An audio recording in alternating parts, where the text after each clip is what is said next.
আসসালামু আলাইকুম। এখন শুনবেন সংবাদ শিরোনাম।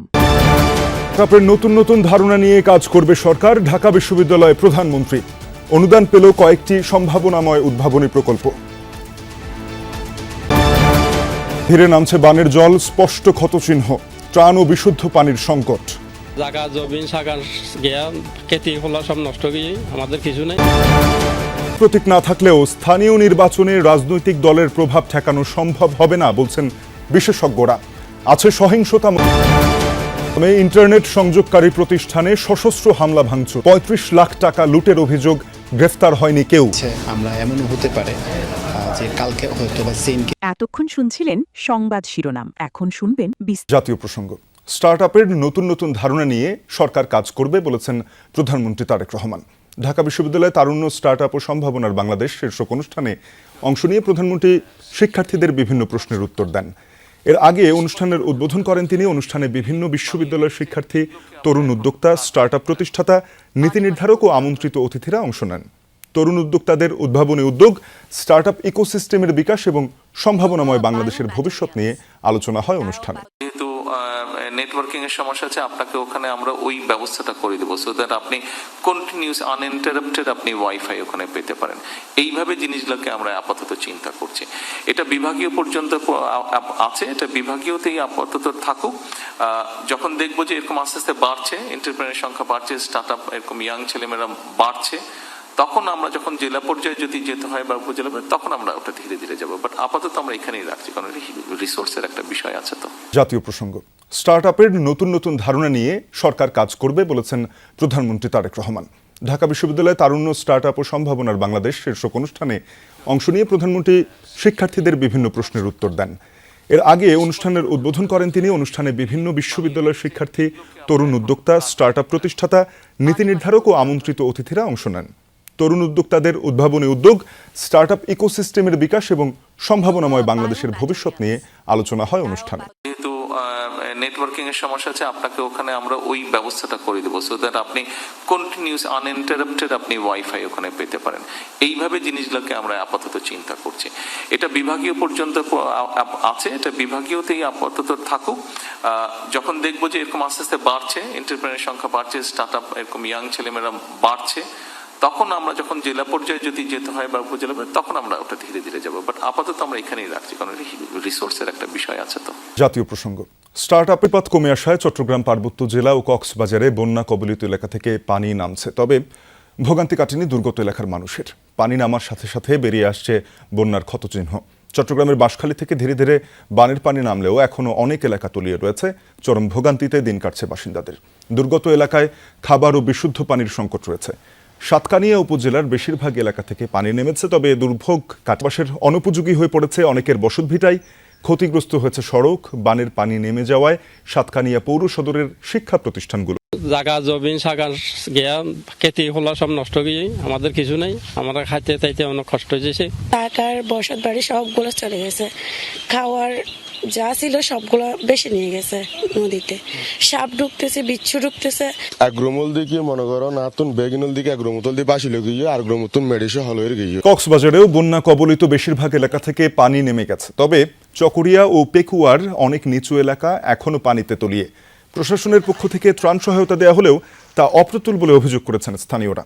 বন্যায় বাড়িঘরের ক্ষয়ক্ষতির পাশাপাশি ক্ষতি হয়েছে সবজি সহ ফসলের। ভেসে গেছে ঘের ও মাছের পুকুর। সুন্দরবনে সাঙ্গু নদীর পানি বিপদসীমার নিচ দিয়ে প্রবাহিত হচ্ছে। বেশিরভাগ নিম্নাঞ্চল থেকে নেমে গেছে পানি। আশ্রয় কেন্দ্র থেকে বাড়ি ফিরতে শুরু করেছে বানভাসীরা। পানি কমতে থাকায় ধীরে ধীরে বেরিয়ে আসছে ক্ষতচিহ্ন। ক্ষতিগ্রস্ত ঘরবাড়ি মেরামত নিয়ে দুশ্চিন্তায় ভুক্তভোগী। ভাঙিয়ে গেছে, অনেক ঘর ভাঙিয়ে গেছে, বেড়া সারা ভাঙিয়ে পড়ে গেছে। ওইগুলো আবার পুনরায় ঠিক করতে হবে, কষ্ট হইলো। কোনো ঘুম যাওয়া জায়গা তো নাই, থাকার জায়গাও নাই, মানে খুব কষ্টতে আছে আর কি। এদিকে রাঙামাটির বিভিন্ন উপজেলার অনেক নিচু এলাকা এখনো পানিতে তলিয়ে। ভোগান্তিতে দিন কাটছে বাসিন্দাদের। কয়েকদিনের টানা বৃষ্টি ও পাহাড়ি ঢলে ক্ষতিগ্রস্ত হয়েছে অনেকের বাড়িঘর, সড়ক ও ফসলি জমি। এখনও স্বাভাবিক হয়নি যোগাযোগ ব্যবস্থা। বান্দরবানের সাথে এখনও সরাসরি সড়ক যোগাযোগ বন্ধ রয়েছে।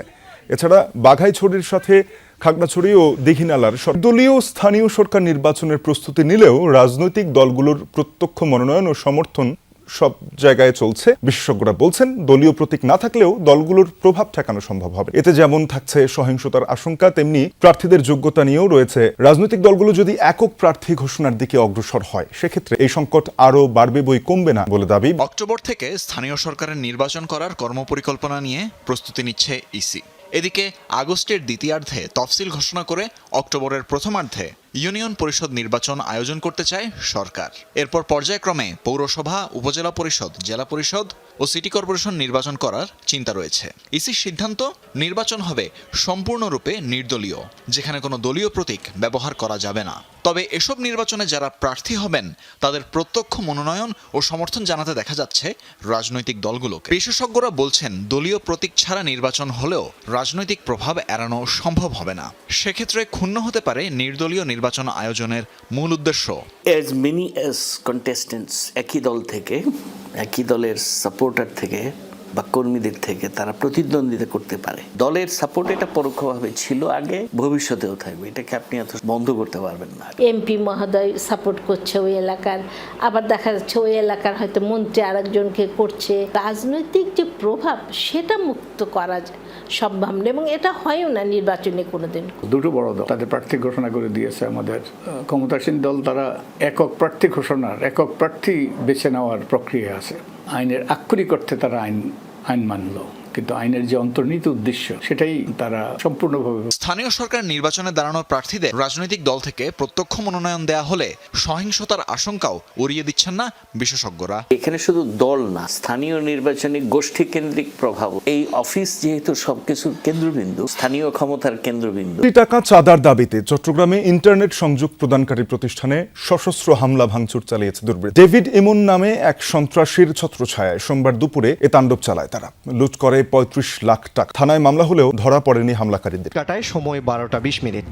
সিসি ক্যামেরায় দেখা যায় 25 থেকে 30 জনের সংঘবদ্ধ দল চট্টগ্রামের অ্যাক্সেস রোডের মৌসুমী মোড়ে অবস্থিত ডিডিএন কার্যালয়ে ঢুকে ভাঙচুর ও তাণ্ডব চালায়। প্রায় সবার হাতেই রামদা, হাতুড়ি, লাঠিসোঁটা সহ দেশীয় অস্ত্র। ভেঙে ফেলে ল্যাপটপ, কম্পিউটার, নিয়ে যায় মোবাইল ও নগদ 35 লাখ টাকা। অফিসে ওয়ার্কের যা যা ওরা সামনে পেয়েছে সবগুলোই ভাঙচুর করেছে, আমাদের কনফারেন্স রুম থেকে শুরু করে সবকিছুই। আর আজকে আমাদের স্যালারি ডে ছিল, আমাদের কিছু ক্যাশও ছিল, তো ক্যাশগুলো ওরা নিয়ে চলে যায়। ঘটনার সূত্রপাত 2 দিন আগে। ডেভিড ইমন পরিচয়ে প্রতিষ্ঠানটির একজনের কাছে ফোন করে 1 কোটি টাকা চাঁদা ও প্রতি মাসে নগদ 10 লাখ টাকা করে মাসোয়ারা দাবি করে সন্ত্রাসীরা। আমাদের সম্পর্কে না জানলে বেশি দূর যাইতে হবে না, আপনি পুলিশ কমিশনার থেকে জিজ্ঞেস করলে হবে।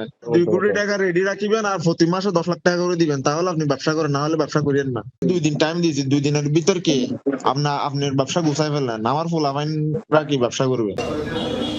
দিনে দুপুরে হামলা ও ভাঙচুরের ঘটনার পর থেকে